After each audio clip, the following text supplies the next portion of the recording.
Esse é o ConimaCast, o seu podcast de mediação, arbitragem, dispute boards, negociação e outros métodos extrajudiciais de solução de controvérsias. Uma iniciativa do Conima, com patrocínio do CAN-CCBC, Centro de Arbitragem e Mediação da Câmara de Comércio Brasil-Canadá. Olá, sejam muito bem-vindos ao ConimaCast. Esse é um programa voltado aos métodos privados de solução de conflitos e suas boas práticas. E hoje eu estou muito feliz porque tenho aqui comigo duas celebridades na área de métodos de solução de conflitos. São pessoas, além de amigos queridos do meu coração, são pessoas que eu convivo há muitos e muitos anos. E vão aqui contar para a gente a experiência deles durante essa sua trajetória.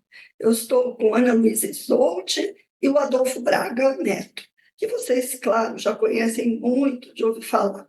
Mas eu vou aqui contar um pouquinho, falar um pouquinho aqui do... Eu teria que passar o programa inteiro para falar do currículo de cada um, mas eu vou abreviar. O Adolfo, ele é graduado pela USP, mestre pela PUC, ambos em Direito, né, e presidente do Conselho de Administração do IMAB, Instituto de Mediação e Arbitragem no Brasil. Ele também, hoje, atua como assessor do NUPA, Núcleo de Incentivo às Práticas Autocompositivas do Ministério Público do Estado de São Paulo. A Ana Luísa Isolde, ela é, além, claro, vou fazer um parênteses, como sócias por muitos anos, está no currículo dela, viu? Brincando, a gente tem que descontrair. Ela é fundadora da Aulas de Mediação, ela é advogada, ela fez mestrado de Direito Urbanístico pela PUC de São Paulo, negociação e mediação pela IUCAB na Argentina, é certificada pelo ICFML, ela é também consteladora formada pela Hellinger, Schule e Novare, e bacharel em filosofia pela Academia Atlântica. Bom, eu também é membro, né, de SEBA, de Conima e diversas outras instituições. Bom, e eu queria agradecer muito que vocês estão aqui hoje comigo para a gente falar. Nós estamos comemorando os 10 anos da Lei de Mediação. E é claro que eu convivo com vocês muito antes da existência da lei, e a gente viveu várias histórias juntos. E eu queria falar um pouquinho que as pessoas conhecessem, ainda mais por vocês, que têm tanta história, que são pessoas que têm instituição formadora, que vocês são pessoas que formam mediadores, têm história na mediação. Então, acho que é um momento que a gente pode contar aí para que muitos mediadores, advogados conheçam um pouco dessa história. Então, a gente volta aí um pouco no tempo e eu queria perguntar para vocês qual que é a lembrança, porque já faz tempo, né? Qual que é a lembrança que vocês têm dessa época, desse movimento pré-lei e quando vem a lei? Só para a gente lembrar um pouquinho o que vocês estavam, o que vem na cabeça de vocês. Ale, acho que o Adolfo devia começar, porque quando eu comecei na mediação ele já estava há muito tempo, e ele lembra desde a época do projeto de lei das Leis Cobra, né?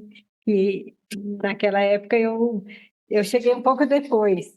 Então, Adolfo, talvez trazer um pouco dessa memória lá de trás, que foi isso que impulsionou a lei em 2015, para as pessoas terem noção também desse tempo, quanto tempo demora para uma lei ser gestada, né? Então, primeiro, eu vou agradecer o convite, uma alegria enorme estar aqui. Receber o convite da Alessandra já foi uma alegria enorme, e estar ao lado da Ana também é uma outra alegria mais entusiasmada ainda.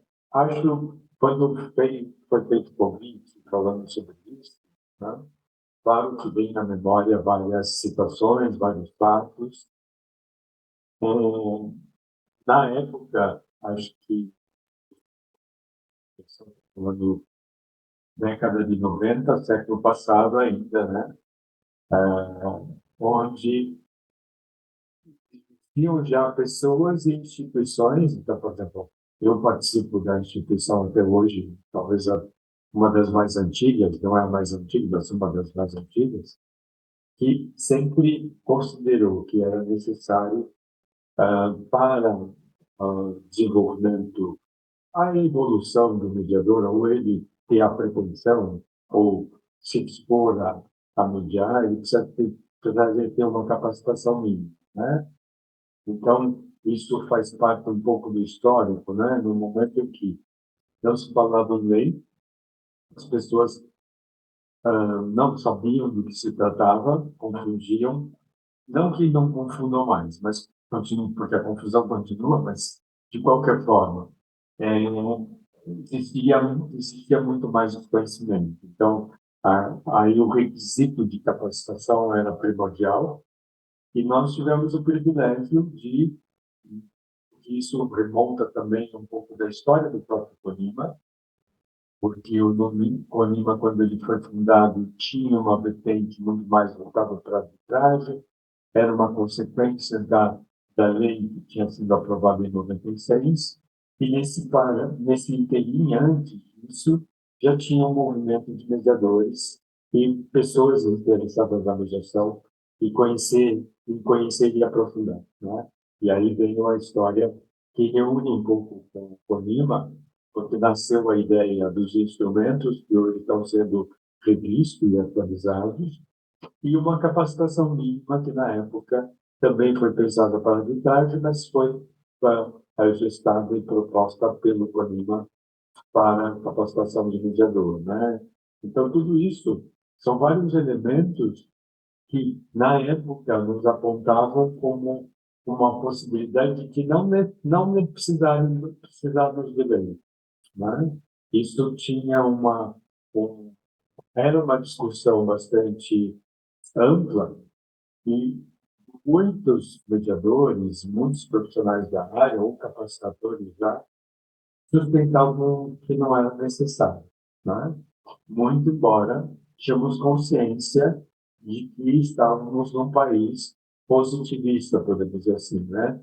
Onde tudo acontece se tem uma previsão legal para desenvolver ou não alguma atividade. Mas estamos falando dos primórdios, dos inícios de tudo, e que onde a capacitação, né, que era o carro-chefe, onde as pessoas vinham conhecer e começavam a difundir, né? Eu acho que e essa vertente acho que continua, então isso me deixa muito contente, porque é necessário ter clareza de que o mediador ou a mediadora faz um trabalho diferente, né? Então, fatos em si, agora, no momento não me recordo, acho que pelo entusiasmo de estar aqui, mas eram situações, para mim foi muito rico e faz parte da história, e que foi relatada no livro que nós tivemos a oportunidade de organizar, e que tem a vertente do caminho. Exatamente. E você, Aninha, porque aqui, assim, quando a gente fala de fatos, é exatamente isso que você está trazendo mesmo, é essa questão, o que era importante, que essa discussão, a gente até falou um pouco sobre isso, sabe? Tinha lei, mas eu quero ouvir a Aninha aqui, menina, contar aí para a gente. Nessa época dessa grande preocupação com a capacitação mínima, que o Conima iniciou, inclusive, eu me lembro das reuniões do FONAME, capitaneadas, inclusive, pelo Adolfo, pela Valéria, pelo professor Cazu, professora Ada, tinham essa preocupação de formar essa referência do que seria o importante constar nessa capacitação mínima, e isso acabou gerando a Resolução 125, né? Que foi gestada aí, né? E aí da resolução veio a formatação final da lei, me parece, né? E eu lembro que tinham várias preocupações, Adolfo. Uma era essa da capacitação, que eu acho que era a preocupação central. A outra era se deveria ser obrigatória ou voluntária dentro do judiciário, né? A outra, se o serviço deveria ser gratuito ou remunerado, e remunerado por quem, se ele for remunerado, pelo usuário ou pelo Estado, né? A outra é a participação dos advogados. Como se daria essa participação? Se os advogados deveriam vir para todos os processos ou em alguma fase, né? E também a questão da multidisciplinariedade. Se o mediador deveria ser advogado também, ou se qualquer profissional de origem com a capacitação poderia ser mediador, né? E, e, e também eu acho que uma grande dificuldade, um grande desafio que acho que até hoje a gente passa é a diferença entre mediação e conciliação, né? Que acho que é um desafio até hoje. Nossa Senhora! Então, acho que esses eram os temas que eu me lembro em discussão bem fortes, né? E que a Alessandra até falou agora há pouco, da Lia Justiniano dos Santos, que foi minha primeira professora em mediação e que participou muito desses debates também. Tantas pessoas, nossa, se a gente for nomear aqui, vai ficar alguém de fora. Eu quis lembrar, porque a Lia, eu lembro muito, você faz essa passagem, faço uma homenagem a ela nesse momento, porque a Lia foi alguém, assim, emocionada, assim, lembrando da Lia, tanto que ela foi muito ativa no Corima, né? No Corima ela teve um papel muito importante. Aí, nesse mesmo livro que nós todos escrevemos, e até foi um livro fantástico, que tenha toda a nossa memória, toda a nossa história nesse livro que vocês coordenaram, né? Foi uma coisa foi muito importante a gente ter esse resgate histórico, para que as pessoas que vêm conheçam. E me vem aqui um pouco, acho que essa comissão que teve a do Fonang e teve a nossa lá no Colima também, a comissão, que o Jean-François cedia para a gente se reunir e poder debater um pouco, e estava bem nessa época da lei. Vai ter lei, não vai ter lei, o que a gente pode contribuir? Então, nessa comissão, a gente conversava e a Lia tinha uma participação super ativa, né? Ela tinha contato só com a usuária. Com Colima, lembra? Com Colima. Exatamente. Era muito... Se me permitem, queria resgatar um pouquinho, porque vocês, tanto a Ana quanto a Sandra, está tocando num aspecto que faz parte desse meio-campo que eu acho que, de repente, onde a Ana tentando, né? Que foi, você bem me lembrou do Forani, que acho que foi fruto de um interesse, e aí vem o interesse dos processualistas, né, sobretudo o professor Cazu, professora Ada, que conheceram a mediação através de uma, uma conversa com um advogado e se interessaram e acabaram formatando um projeto de lei, que é o primeiro que foi gestado no Congresso, que é de 1998. E lembro de quando eles construíram, né? Eles fizeram um evento na OAB, e aí vem o que a Ana comentou, né? Então, advogado, não advogado, se isso é da advocacia, enfim, não importa. Eu lembro que num evento que estava até a Lia, tá? Estavam todas as pessoas interessadas no tema, onde eles se apresentaram, e lembro depois tive tanta proximidade com a professora Ana e o professor Cazu, né? A gente acaba, hoje estamos muito ligados, né? E eles, quando começamos a discutir o texto, que era um texto, tinha um texto inicial que eram apenas 8 artigos, e eles quiseram fazer um adendo, porque o projeto de lei estava tramitando já no Congresso, e esse adendo criava uma série de mecanismos mais processuais, podemos dizer assim, não sei se está certo essa minha afirmação. Mas, de qualquer forma, eu lembro do evento que eles abriram, para discutir, e depois, conversando com a professora Ada, ela falou assim, olha, naquela época, quando vocês começaram a falar da experiência, do que já desenvolviam, eu virei para o advogado era José Carlos da Lindi. Aí eu virei para o José Carlos e falei assim, chefe, que a gente fez que a gente adentrou numa área que nós não conhecemos. E aí foram vários outros textos, né? E acho que a Ana acompanhou esse momento, acho que super importante, porque também contribuiu nesse sentido, né? É, e é interessante olhando na linha, né, Adolfo, esse projeto da Zulaia Cobra era de 98. E o substitutivo do Instituto Brasileiro de Direito Processual, em que estavam a professora Ada e o professor Casura, foi de 2002. Então, aí já teve um espaço de tempo. Depois disso veio aquele projeto da profissionalização de 2005. Aí depois o projeto mais encorpado que acabou virando, que foi de 2011. Então, é, parece que foi fácil, mas não foi, né? E aí depois acabou entrando aquele no anteprojeto do CPC, e aí aquelas conversas em paralelo, nossa, mas como é que a gente vai fazer para casar o CPC com uma lei? E aí foram muitas conversas de lá para cá, de cá para lá, e aí, Ali, eu acho que o FONAME, ele fez um papel muito importante nessa época com relação à capacitação mínima, que era o que eu estava me referindo. E lá no CONIMA, nós buscamos criar essa conversa sobre os projetos de lei e as possibilidades, porque aí já tinham vários projetos, né, que conversavam entre si, e o que de fato era importante e necessário naquele momento, considerando que com esse andamento, com a resolução 125, quando a lei já estava mais próxima de ser aprovada, né, já tinham muitos mediadores no Brasil. E eu acho que isso foi um diferencial brasileiro que nos separa de outras experiências.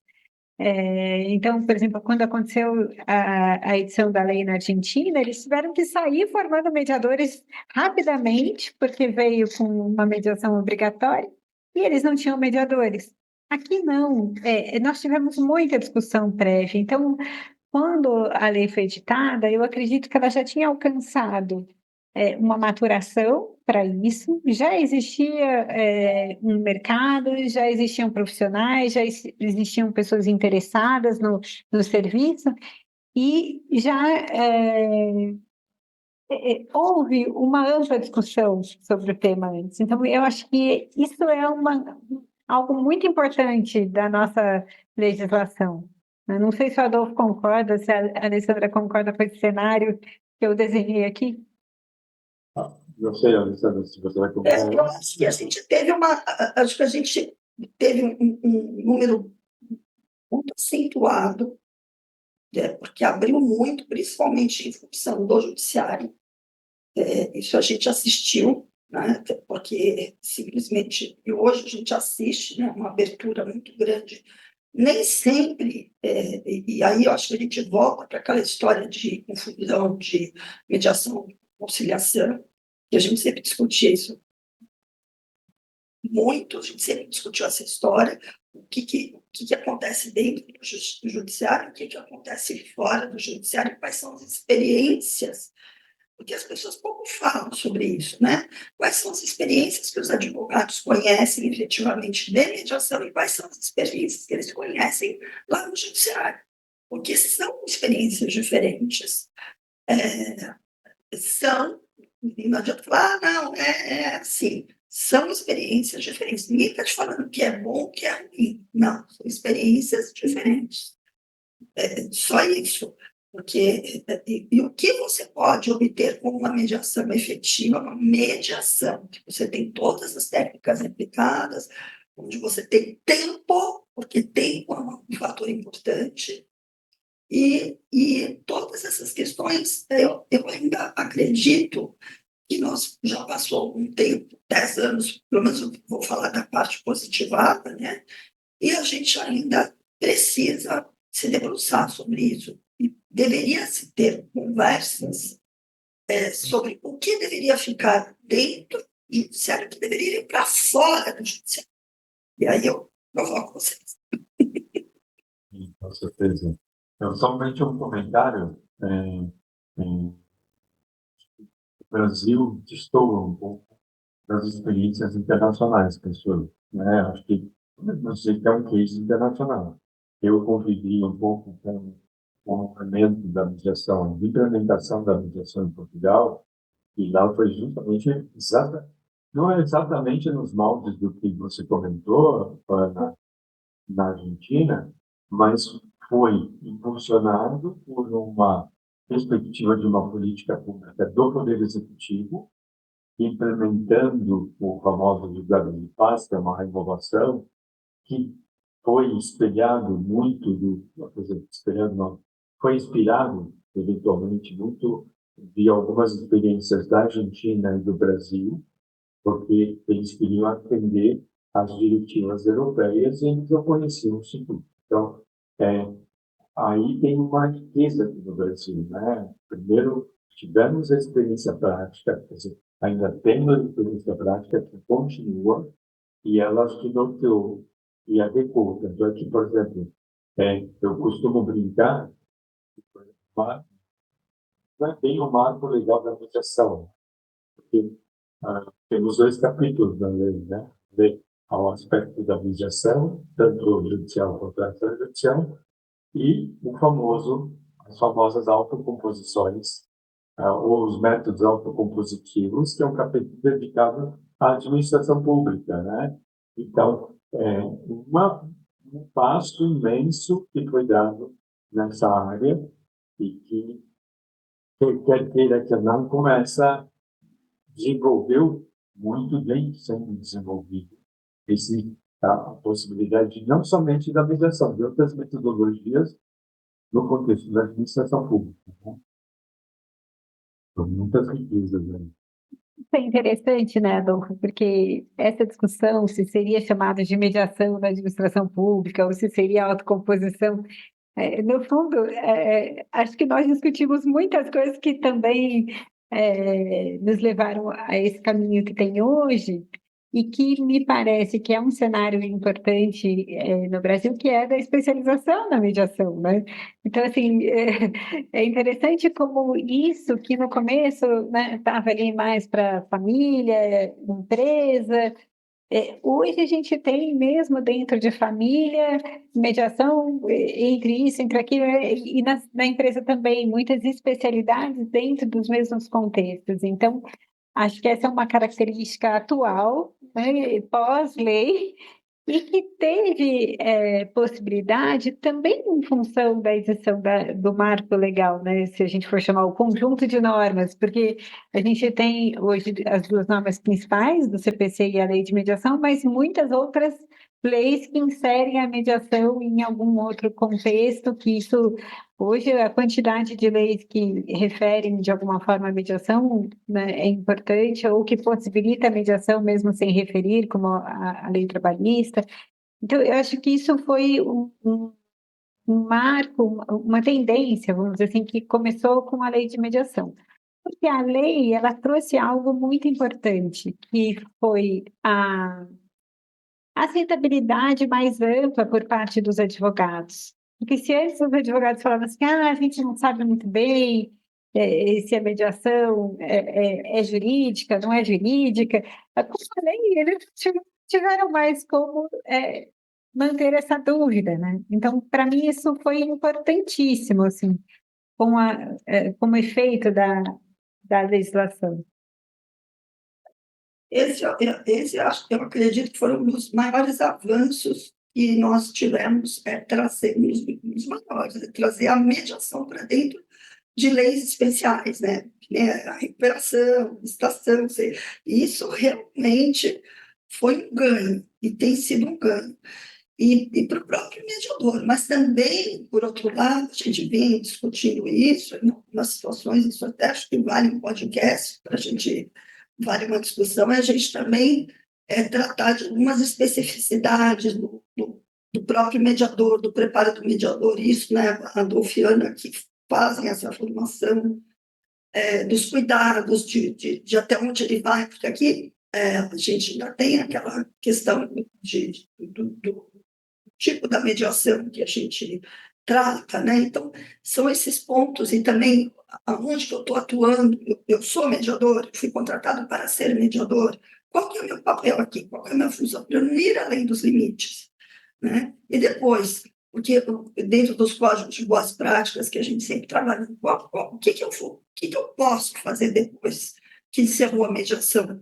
Eu, mediador que tenho também, que sou advogado, que eu posso fazer depois. Então, são essas questões que a gente sempre se preocupou em relação às boas práticas. Esses pontos também a gente precisa cuidar e deixar bem claro, tanto das questões de classe, quanto também dentro do código de ética do mediador, que o Colima sempre trouxe muito bem. Que vocês, né, principalmente, sempre a gente cuidou muito bem lá no Colima, né? A gente sempre tratou disso, e acho que são pontos relevantes. Mas que vem esse avanço, que agora, cada vez mais, porque as pessoas estão usando, os mediadores estão se especializando, e a gente vê isso. Então, eu acho que esse ponto é relevante para a gente também comentar, né? Fazer um pequeno comentário também. Então, fico Eu acho que aqui. sobre a qualidade do mediador, é, eu acredito que, por um lado, os mediadores foram se aprimorando ao longo do tempo, porque a prática ajuda a teoria ajuda a prática, e com essa ampliação da mediação, novas oportunidades também de aprender com outras experiências de outros lugares, isso se tornou mais acessível aos mediadores brasileiros. Então, eu acho que isso de alguma forma, fez com que a qualidade fosse cuidada ao longo dos anos. E o mercado também cuida dessa qualidade, porque se o mediador não tiver qualidade, ele vai ser contratado para uma mediação, mas não vai ser contratado para a segunda. Então, também deixar um pouco para o mercado lidar com essas questões, eu acho que é importante. E o Poder Judiciário, de alguma forma, criando o programa da Resolução 125, tem se dedicado a cuidar da qualidade da mediação judicial. Então, acho que isso cabe ao Judiciário, né, especialmente. Mas mesmo dentro do Judiciário, eu percebo que existe esse fomento à qualidade de forma contínua, né, sempre buscando melhorar nesse aspecto. Não sei como que você vê isso, Adolfo. Não, concordo contigo, né? Acho que, por exemplo, você estava falando, estava me lembrando de como a preocupação com a formação, nós comentamos anteriormente, a preocupação com a formação continuada, né? O trabalho a gente chama de supervisão, de intervisão, ou seja, que é justamente a busca dos mediadores no seu aperfeiçoamento permanente, né? E isso, como você bem colocou, Ana, acho que propiciou uma segurança para aqueles futuros usuários, né, que vieram ou pela licitação ou por indicação, eventualmente, a confiarem numa mão de obra que eles conheciam, né? Que eles conheciam o profissional a grande maioria são advogados, né? Conheciam o profissional da atividade advocatícia.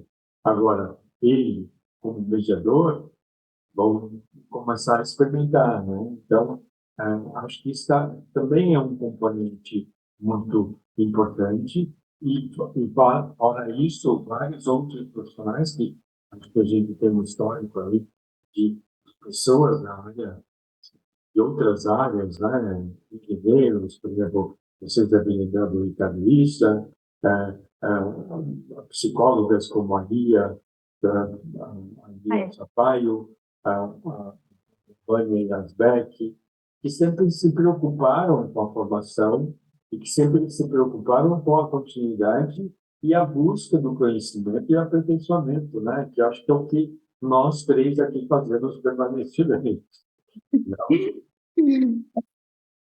E é interessante. Eu até quero fazer um comentário, porque você vê, eu recentemente participei de um evento aí que o Boninho e o Fernando estiveram juntos, e participou a Defensoria Pública e o Ministério Público, e a Adolfo está num projeto lá no Ministério Público.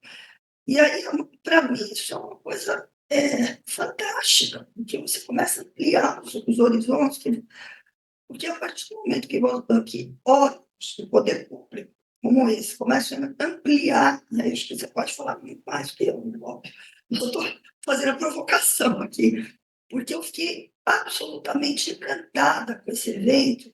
Foi um evento de 3 dias, trazendo diferentes atores. Eu vou falar que quando eu vi dos povos originários, eu fiquei apaixonada pela professora que foi lá, que inclusive era da Universidade de Goiás, falando da experiência dela. Uma parte difícil é você tratar essa questão, e ela estava contando a experiência dela. E assim, a gente tem muitas questões sensíveis, e tinha questão de família, tinha questão de recuperação de preço, tinha várias questões que foram tratadas lá nesse evento de 3 dias, que foi maravilhoso, né? Foi maravilhoso. O professor Caso, olha, foi uma coisa fantástica. E aí o Adolfo tem assim, e aí eu queria que você comentasse, depois passo a palavra para ele, sobre a gente trazer esses órgãos cada vez mais envolvidos com a mediação e esse olhar de resolução, sem você esperar um processo de 20 anos, 10 anos, né? Então, esse é um ponto importante.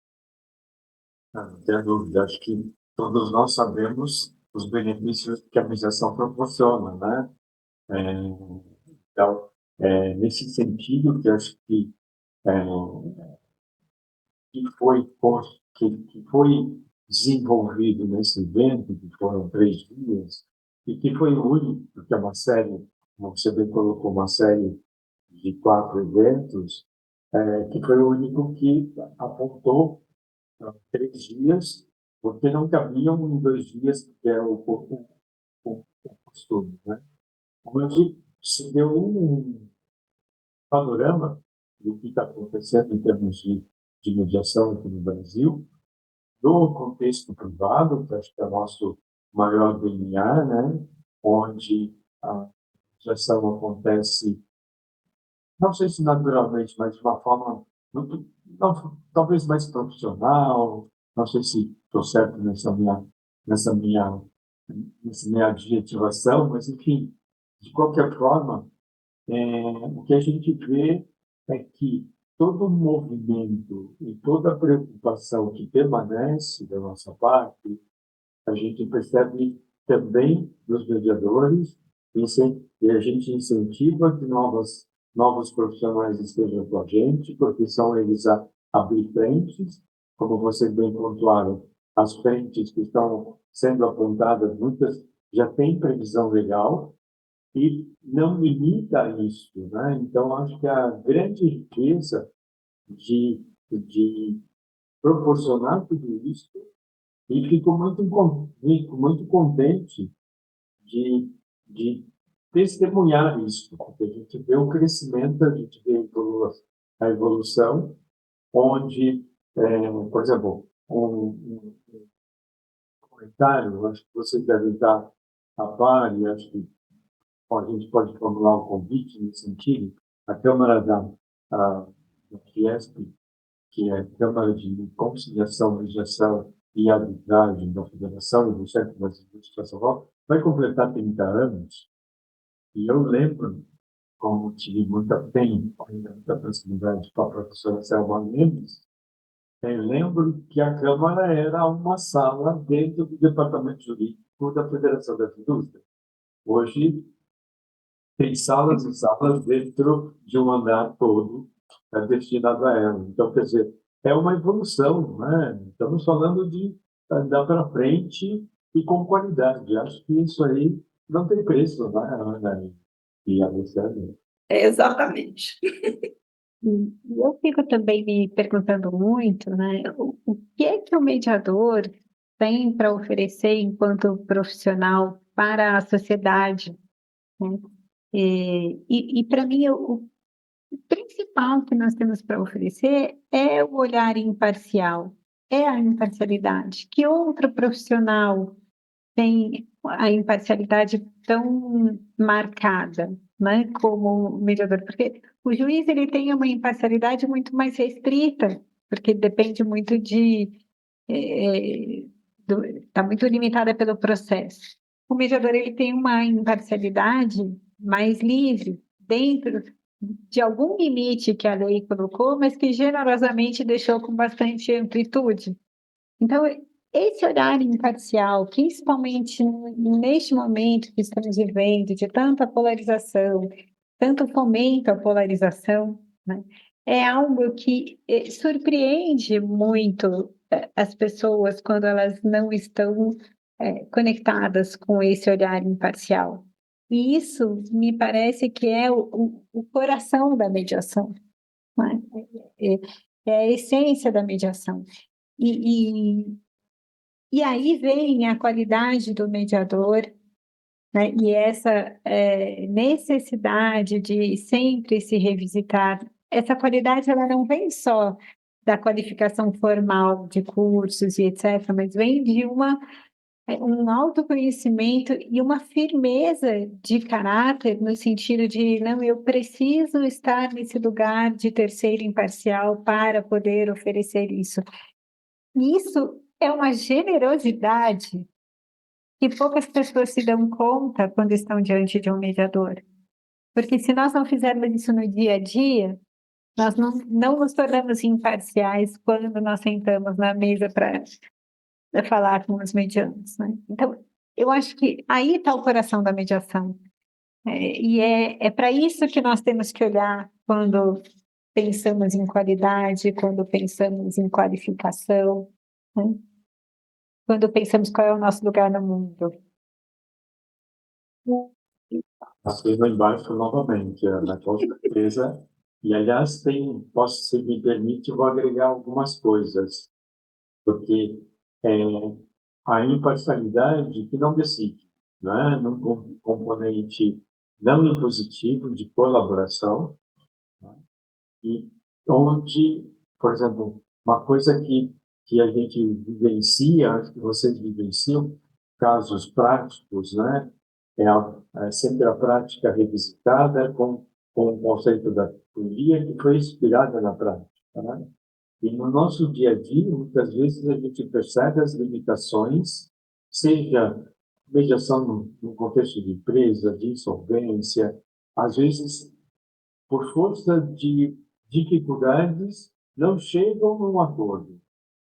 Mas, da nossa parte, a gente fica contente porque a gente percebe que o canal de comunicação foi retomado e que futuramente, por exemplo, recentemente tive uma surpresa, porque me encontrei com um advogado que esteve numa mediação que eu fui indicado como mediador, e aí ele me falou assim, olha, depois da mediação, fomos para uma arbitragem, e no meio da arbitragem, um virou para o outro e falou assim, que tal a gente voltar para aquele acordo que a gente estava discutindo com o Adolfo? Então, não temos como adivinhar. E acho que tudo isso é o que você falou, Ana. O diferencial que nós não somos melhores ou piores, que nós, mediadores, propomos a partir da lógica da mediação. Muito bom. É isso mesmo, esse é o tom. E assim, eu percebo que os advogados, que, principalmente os novos que estão vindo, eles começam a perceber que a mediação ele é um instrumento valioso, né? Um instrumento em que realmente está ali à disposição, que não concorrem, porque tinha muito isso antes, e hoje essa percepção de concorrência já vê que não tem, e olhar assim, para o mediador como alguém que, assim, que agrega naquela situação. Claro que a gente ainda encontra suas barreiras, mas eu vejo esse avanço, né? Então, assim, quando eu escuto vocês, quando eu olho para vocês, quando a gente divide essa conversa, assim, quando a gente compartilha essa conversa, fica muito bom, né? Fica muito bom, mas principalmente para quem vai ouvir esses relatos, é importante, porque, assim, cada vez, principalmente para os advogados, eles terem essa percepção, né, de quanto que a gente pode ter de benefício, né, na tomada de decisão. E isso do que você está trazendo, eu já vi em congresso cada vez mais professores, assim, advogados, que são, eles cada vez mais que participam, falam, você vai dizer que não ajudou, mas a gente acertou esse ponto, a gente avançou nisso, e não fizemos um acordo ali e faz o acordo depois de 6 meses, vai dizer que não avançou, quer dizer, depois o acordo se deu depois de 6 meses. Isso tem acontecido muito, quer dizer, abriu-se o canal. Então, esses pontos que vocês trazem são fantásticos, sabe? É importante que as pessoas, que principalmente advogados, pessoas, tenham essa imagem, né? Tenham essa noção, tenham essa percepção. E dentro dessa proposta da mediação, a ideia, em termos de comunicação, é sair da retórica, né, do querer ter razão, e entrar na dialética, que é, bom, como nós podemos falar sobre esse assunto e explorá-lo o máximo possível para encontrar uma forma aqui de cada um ser feliz a partir disso aqui. Então, é algo que para um advogado é um movimento muito difícil, né? Sair da retórica e ir para a dialética. É um esforço, porque a profissão de origem do advogado exige a retórica, né? Isso é importante para eles. Então, é um movimento que exige e que muitos advogados têm feito, né? Esse movimento dentro da mediação de falar, ok, quando eu estou em outro contexto, eu vou usar a retórica no meu melhor, mas quando eu estou aqui, eu vou buscar a dialética. Eu acho que essa diferença que talvez alguns advogados começam agora a compreender, né? Que discurso eu uso, onde e como, e para quê. Você tem uma longa experiência, né? Você coordenou a comissão de mediação da OAB de São Paulo, né? Então, acho que você tem vários exemplos, várias situações de resistência da advocacia. Não que não continue, continua. Você imagino que naquela época isso foi perto de, bem, um pouco até antes da lei, não? Eu comecei na comissão do Jabaquara em 2013. Ainda não tinha sido editada a lei, depois cumulei com a central e continuei até agora há pouco, né? Mas eu entendo que, assim como é a proposta da mediação, nós não estamos ali para convencer o advogado de que a mediação é melhor para ele. Ele precisa, de alguma forma, é, fazer essa análise daquilo que pode ser mais útil para o cliente dele. Então, eu sempre fui muito no sentido de fazer o convite para conhecer e o advogado tirar suas próprias conclusões sobre como aquilo pode ser útil para ele. E eu acho que esse é um bom caminho, né? De convidar para conhecer. Não usou, experimenta. Mais uma vez, quem sabe, né? Dá uma oportunidade. E depois você tira suas próprias conclusões. Eu acho que com isso gera menos resistência, porque é um convite. E aí os advogados acabam se aproximando. E é uma coisa curiosa, né? A maioria dos advogados que usam a mediação gostam e voltam. Verdade, é verdade. Para mim, um grande desafio para, para a mediação e para mais as resistências é a formação O operador do direito, podemos dizer assim, que eu considero que não é bem um operador do direito. É muito mais, ele sai da faculdade é muito mais como operador do processo, né? Então, saindo da lógica do direito processual, fica muito difícil compreender essas existências. Mas acho que evoluiu bastante, né? A gente vê todas as OABs dando aulas pela Alessandra, né? Um dos eventos foi a advocacia pública, né? A pública e privada.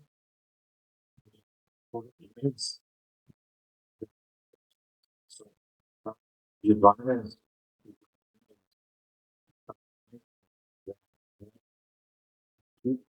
já trouxemos contando sua experiência, né, e suas histórias, né?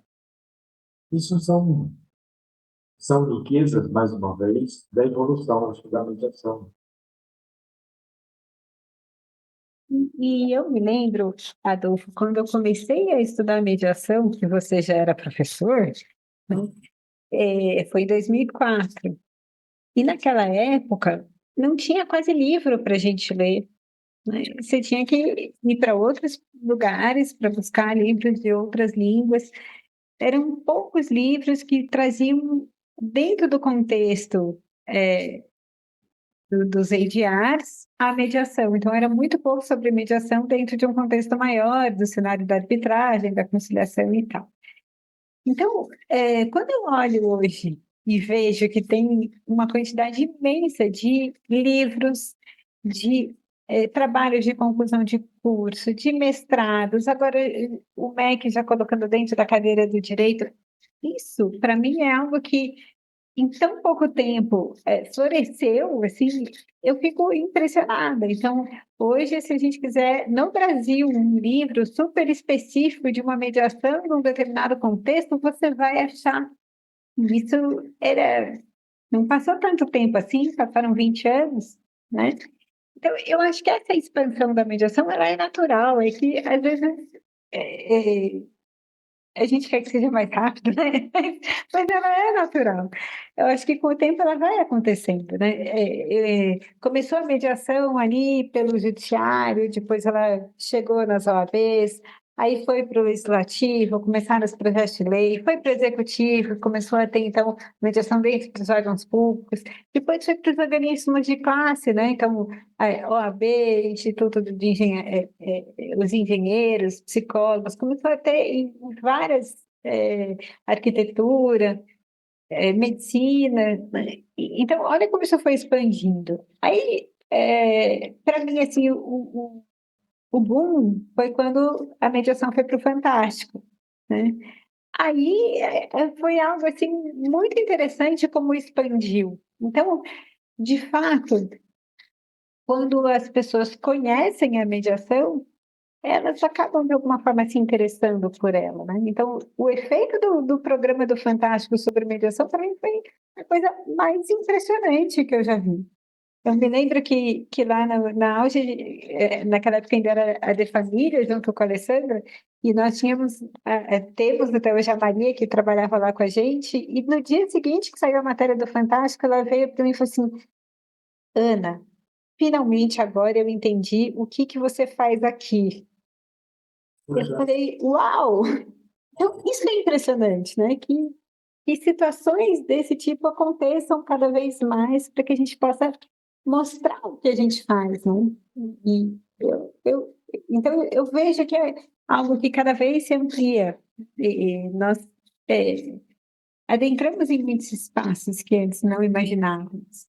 E acho que essa é a tendência. É É verdade. isso. Acho que você está tocando num aspecto que, por força das características, dos princípios da mediação e das características, a questão da confidencialidade, a questão de que tudo que está ali é mantido ali, tem um cunho, tem um aspecto que não é muito divulgado, as pessoas acabam não sabendo, né? E, e quando vai para a mídia, isso muda tudo e começa a fazer sentido para as pessoas, né? Acho É uma forma. É que nem para a gente, assim, na área empresarial, quando a gente falava que o Abílio tinha feito, a gente começava. É a mesma coisa, você começa a dar os exemplos, e os exemplos vão se multiplicando, e a gente vai trazendo tudo isso enfim, para as empresas, quer dizer, cada qual na sua área, mas é lógico que não fantástico que muda de figura, né? A gente consegue ter um alcance, e também um alcance em todas as áreas, né? Assim, toda a população, quer dizer, você pega toda a população. Enfim, é o que eu falo, né? Mas, assim, falando aqui dentro desse cenário todo, eu queria, e a gente já vai encaminhando para o final, eu queria que vocês fossem me deixando aí fossem me deixando um comentário final, um, uma palavra final, porque foi muito gostoso fazer essa conversa com vocês, reviver pessoas que eu tenho muito amor no coração e muita história vivida, né? E que eu espero conviver muito mais ainda por muitos anos, e compartilhando aí a mediação com vocês. Então, eu queria ouvir um pouquinho aí de vocês, da gente ir caminhando para o final. não, por favor. Por favor, você tem precedência, Adolfo. Não tem precedência. Adolfo também foi meu primeiro professor lá na GV, estudando arbitragem, aparece ele lá, a primeira turma da GV, aparece ele lá, picada pelo bicho da mediação. Não, acho que só agradecer, acho que um agradecimento também para o ouvinte, eventualmente, para o Colima, por todo esse movimento que me deixa muito feliz. Estava pensando esse ano, por exemplo, hoje eu tenho o privilégio de estar assessorando um núcleo dentro do Ministério Público, né? Vejo que o quanto isso está sendo, por exemplo, lá atrás eu jamais pensei que isso fosse acontecer. E isso, com certeza, é resultado do movimento nosso da iniciativa privada, que, como nós falamos, promoveu isso no poder judiciário, que, por sua vez, dentro do sistema do Poder Judiciário, o Ministério Público não está, não poderia se furtar, né? É uma resolução que vem em 2014. E a gente vê um movimento também nas defensorias públicas. Então, aí vem a riqueza de entender e compreender a legislação, né? Então, eu só tenho a agradecer a oportunidade de estar aqui com vocês, agradecer, acho que, toda essa jornada e o convite é que estejam com a gente continuando, né, dando continuidade a isso, porque acho que os frutos, acho que a gente já está colhendo e vamos continuar a colher, e o movimento só tende a crescer, né? Então, acho que eu vejo de uma maneira bastante otimista. Legal. Bom, eu também queria agradecer ao Colima, que me acolheu lá atrás, em 2008, foi quando eu entrei no Colima, e pelas mãos da Bia Justiniano. Agradecer a Alessandra pelo convite, agradecer ao Adolfo por tantos ensinamentos e por ter formado tanta gente. Inclusive, eu faço parte também do seu time de fãs de carteirinha, né? O Adolfo tem fã-clube, para quem não sabe, né? E queria deixar esse convite em aberto. Quem não conhece ainda a mediação, que busque experimentar para ver como que se sente dentro de um processo assim, e, e buscar esses princípios da mediação no seu cotidiano, na sua vida, não só no momento da mediação também. Então, buscar viver aí com um olhar mais aberto para o outro, né? Eu acho que essa é a grande lição que eu tomo da mediação para a minha vida. Então, queria agradecer a todos, agradecer quem vai nos assistir aqui também. e ficar aí à disposição. Ale, você é minha sócia da vida, já falei. Então, para sempre sócios na vida. Bom, Obrigada. que bom.